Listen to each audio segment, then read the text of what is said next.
TokBox has been around for about 3 years, and we've been in the video chat business that entire time, delivering it through the web without a download, trying to create a very easy-to-use experience. And the majority of our business has been through a site called TokBox.com, which is what we're using right now to communicate with each other. And our focus has really been on multi-party video communication. So not what we're doing here, which is just person to person, but actually what happens when we get 4, 5, 6, even 20 people on the screen at the same time. Over the last couple of years, one of the things we've noticed is that as people engage with content, the conversations go on for longer. Now, this isn't necessarily a huge surprise if you think about what happens in the enterprise when people use WebEx. You're almost always engaging actually with the PowerPoint, not with the people who are talking. The PowerPoint is the content, the video signals are wrapped around the PowerPoint.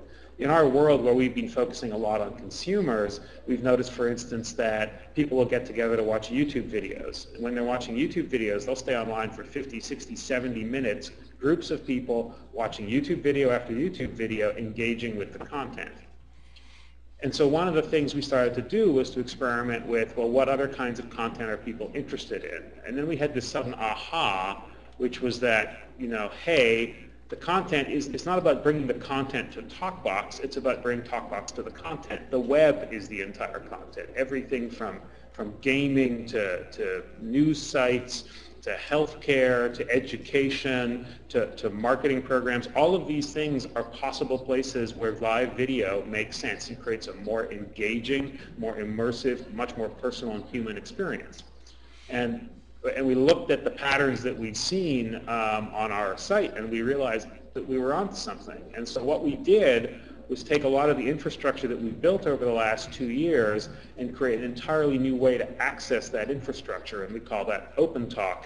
And what it is, it's an API that lets website developers and business owners, whatever business they're in, it gives them the components they need to actually build this video conferencing capability right into their site, but more importantly to weave it into their site in a way that makes sense for their application, so that they get control over each stream, where those streams go, who sees whom, how it relates to the content, all those kinds of things. We've been out in market for about 75 days with OpenTalk now, so it's still really early going, but we've just actually announced that we've had almost 30 sites go live in production with OpenTalk, and they really cover an astonishing range of applications, and they go all the way from news sites to gaming sites, education sites, healthcare sites, marketing programs. All of these things have already launched in the first 30 days. And so when you talk about specific sites,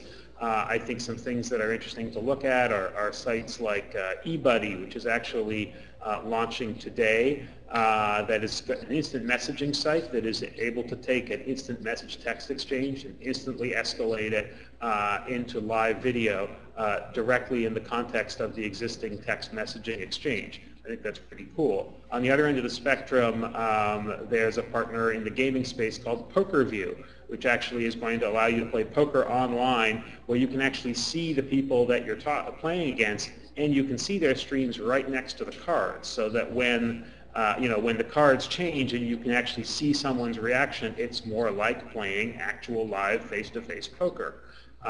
We can keep going. Sites like Tutor Trove, which are in the education business, sites like Able2 and Pretty Padded Room that are actually more on the healthcare side of things. So there's already a large range that we're seeing out there. And then the upload is from a standard webcam. Can you upload from mobile devices at this point? Well, I think mobile is obviously a space that's moving extremely quickly. So for us, it's an integral part of our strategy. Today, using OpenTalk, you can watch an OpenTalk conversation on an Android device. It just works. So, we actually went out and bought the Samsung Galaxy Tab when it came out, turned it on the first day, and boom, there it was. We were watching OpenTalk conversations. The next step for us there is being able to publish, so acquire the webcam that are in these devices and publish. That will be coming soon. And then for us, the iOS devices, iPad, iPhone, etc., come soon after that. Okay, and tell us about the business model. So for these clients, what are you offering them, and Do they pay? Will they pay? How does that work?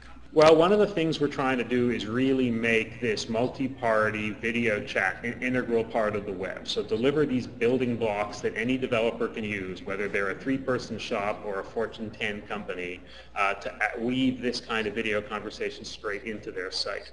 And so as a part of that, we're making the base offering, what we've put out today, absolutely free.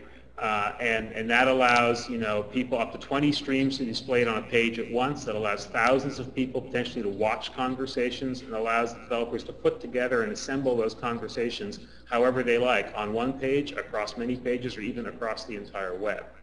What we're going to be doing over time is adding more and more services to that. So the API for us is a living thing. We enhance it literally from week to week. And as we add some of those enhancements, what we're going to start doing is introducing premium services that sit on top of the base offering, for which we will charge money. Now, there's a whole lot of sites that will just use the baseline offering and won't need the premium services, but some sites will want access to those, and that's where we'll start to monetize. Such as what sort of premium services? Well, when we went out and talked to people and were identifying applications, we really came back with a pretty big list of things that people were interested in and were willing to pay for. And the first one we're going to be rolling out, which will be out in the next 90 days, will be the ability to archive open talk sessions, which is actually a very interesting capability, because it's not just a question of, oh, record this thing that's happening on my computer. It's actually going to archive in the cloud whichever streams you want. So you might have a talk show with 3 people on the talk show panel, but hundreds or thousands of people watching and talking amongst themselves. And you can then just choose to record sort of broadcast portion of that show and get those 3 streams, but perhaps not the audience. That's the kind of thing we're going to make available as a premium service. Let's talk about media companies or newspapers. What are the opportunities for publishers to embrace this sort of live platform? Well, I think when you really think about the web, increasingly we live our lives online, right? You go look at the stats, I don't care what it is right now, 56 hours or something, every month we're spending online. And the things that we used to do in the real world socially, we now do online alone. And that's true for shopping. I used to shop with my friends. I now shop online alone. I used to go to movies with friends. I now watch, Hulu alone. All of these activities can become social, and face-to-face interaction to us is a key part of that becoming social.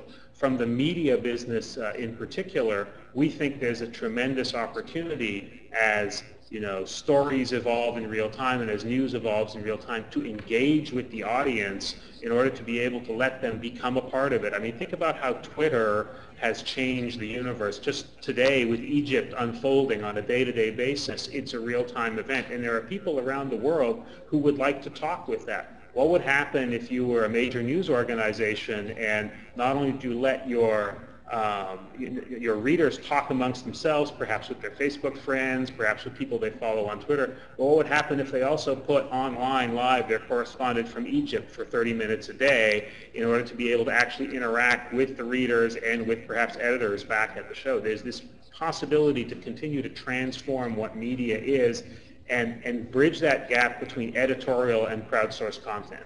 And just to be clear on a couple things, there's no advertising in this offering, is that correct? At the moment, there's no advertising in this offering. We think over time, for some verticals, advertising is a play that may make sense. After all, we're delivering live video streams, so delivering video advertising is something that we could do, but we're not doing that today. And over time, if that's something we do, we'll do it in partnership with the sites that have adopted and implemented us. And does this embed work on Facebook at this point? Yes, absolutely it does. And some of the first sites that have launched are actually Facebook applications. And it works. It's basically JavaScript. It works anywhere you can put JavaScript. So Facebook, absolutely. Fantastic. All right, Ian. Well, thanks very much for your time, and we'll look forward to watching the progress. Fantastic. Appreciate it. Thanks. All right. Thank you.